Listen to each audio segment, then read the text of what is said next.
much. I want to get to Robbie Owens very quickly. Robbie, understand you're with the Hughes brothers, and I want to let you know so you can let them know. We just aired the video of Mark Hughes handing over that weapon earlier tonight, as was described to us by no less than 3 other people, which now seems, all those stories seem to be backed up by the video that was shared tonight. Yes, but in spite of that, Doug, for a while tonight at least, Mark Hughes, most likely the most wanted man in America, suspected of being involved in the murders of 4 police officers. His brother, Corey, insisted all along that your brother was not involved. Do you feel vindicated now? You know, no, I really don't feel vindicated because I just looked at my Facebook inbox. I got death threats. You know, Twitter, people are telling me they want to kill us, you know, because somebody that was irresponsible put my brother's image out there, and we were here just for a peaceful protest. You know, we were here. He was allowing himself to carry an arm, a firearm, but that's his constitutional right. And because something went crazy and some opportunists decided to hurt some people, now he's plastered all over the media. And because I'm speaking on his behalf, you know, it's just it's overwhelming right now, if I'll be honest. I'm very overwhelmed. Now, let's talk to Mark right now. I know this is overwhelming for you as well. What do you want to say to the people of this country that are watching right now, Mark?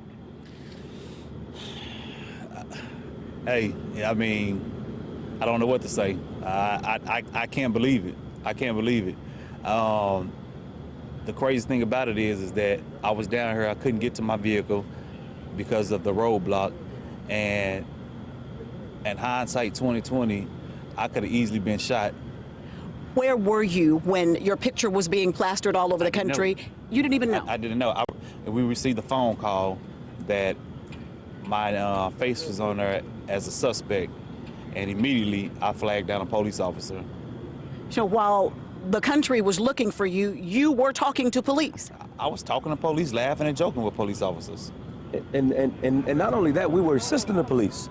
You know, we were part of the organization that put on this peaceful protest. And so when they started shooting, we went to the cops and asked, what could we do? How could we help them? And so the whole time we were helping cops. You know, and I understood, you know, just recently, less than 48 hours ago, a young man that had a permit to carry a gun was killed by a cop. And so when they started firing, when shots started firing, I went to the cop. I approached them, and I told my brother, I said, give your gun to this cop because we don't want an accident. We don't want them to come around the corner and see you with a gun and start shooting at you. And so when the first shots went off, we turned over our gun and let them have it, and then help direct traffic. We helped people get behind buildings. We were assisting. At the end of the day, we came for a peaceful protest. We didn't want anybody to be hurt. We came just for cops and the world to understand that those that are being killed by the cops, we want you guys to know that we're human, but we understand that cops are human. And so their human nature says we don't want anybody to be hurt. But what I'm bothered by is that my brother easily could have been killed because somebody that was irresponsible identified him as a suspect. Not as a person of interest, but a suspect. Mark, have you talked to police since your picture was plastered? Have you spoken to them since then? Yeah, I just got out of interrogation room for about 30 minutes.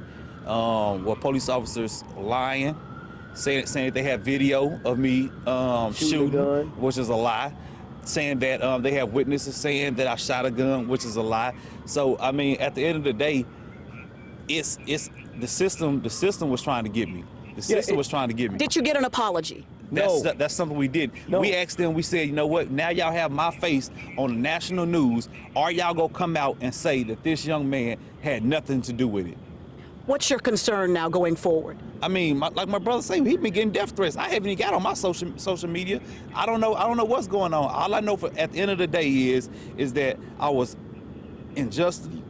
It was a lot of unjust going on. It was persecution on me. Unrightly, and I feel that they need to do something about that. I'm not satisfied with an apology. Are you concerned about your safety? Absolutely. Right now? Absolutely, absolutely. That's why I'm in this. You changed clothes. I didn't wear this out here tonight. No, you changed clothes. No, they confiscated his clothes. My clothes. They confiscated his clothes and his gun. Rifle. And then when they got us in the interrogation room, so you got to understand, I was the one that approached the cops initially and said, let me let the world know that he didn't do it. And when we got to the cops, everything turned on me, where it was like they was interrogating us, like asking me, Corey, did you shoot somebody? Do you ever want to shoot cops? And I'm like, whoa, where's this coming from? Why is it that, you know, and I know that the world is hurting right now because some cops was killed, but if I come to you and I'm trying to offer assistance, why is it all of a sudden you turn it on me?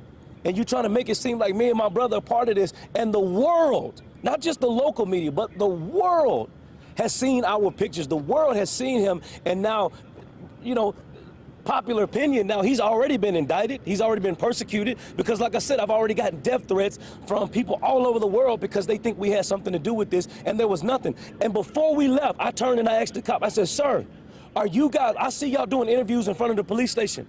Are you willing to go in front and tell the world these two young black men had nothing to do with it? And he said no after the investigation. And I said, so you know, God forbid, but you got 4 dead cops out there, and you may have 2 dead civilians because people think we had something to do with it. And why are you guys not willing to protect us and clear our name? And they nonchalantly had nothing to say about it. What will you all do now? Do you think you need to leave Dallas? Where can you go and be safe? And, you know, at the end of the day, I'm not leaving Dallas. Not gonna tuck my tail. I'm still gonna protest. I'm still gonna be who I am. I'm not afraid. I'm not afraid. You know, the Second Amendment gives me the right to bear arms as well. So if I get death threats and they come to my house, then you guys may be at my house. Simple as that. I'm gonna protect mine and protect my family. That's why I flagged down the cops in the news, because I wanted to protect my brother. Because the first thing I can think about is them seeing him and not asking questions, but shooting first. And that was my main concern. Could you have, in any stretch of the imagination, thought that your rally, what you did to call attention to issues in other parts of the country, would end the way that it did in Dallas tonight? You know, I'm so overwhelmed with emotion right now. I'm trying to be strong right now for my family that I know that's watching, but I'm crying on the inside because we simply came to be a voice to those that don't have a voice, and we went from being a voice to being suspects and being villains. And my question is why? You said it. The most wanted man in America. How do we go from protesting to being the most? That doesn't make sense to me. But do you think I overstated it, or do you think that's the situation? I haven't been on social media yet. I just left the police station, so I don't know what's really out there. But for you to say that my brother said I'm all over the news and social media, when you say it like that, it's like, wow, that's crazy. So what did police say when they released you? Thank you for coming in. We'll talk to you later. What? No, when they released me, they handcuffed me again. For what?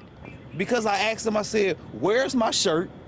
Where's my keys? And where's my gun? And where's my gun? Why are you confiscating this? We've already cleared our name. You guys already did the test. You've already tested us to make sure that nothing. Stop talking. You've already tested us, and so what's next? What's next? What's next? You've already cleared our names within the department, but are you going to clear our names out here in this world? Because we got to go out here. We got to go homes. We got to get in our cars and go homes. And there are people, just like the idiots that decided to stand on top of a building and shoot cops, there are extremists out there like that. And we don't know what's going to happen to us. All right, Corey and Mark Hughes, thank you so much for talking to us this morning and for allowing us to do what we can to share your side of this story. We wish you both well. Thank you so very much. Reporting live in downtown Dallas during the midst of what is an unprecedented situation in this city right now. Reporting live, Robbie Owens. Back to you, Doug.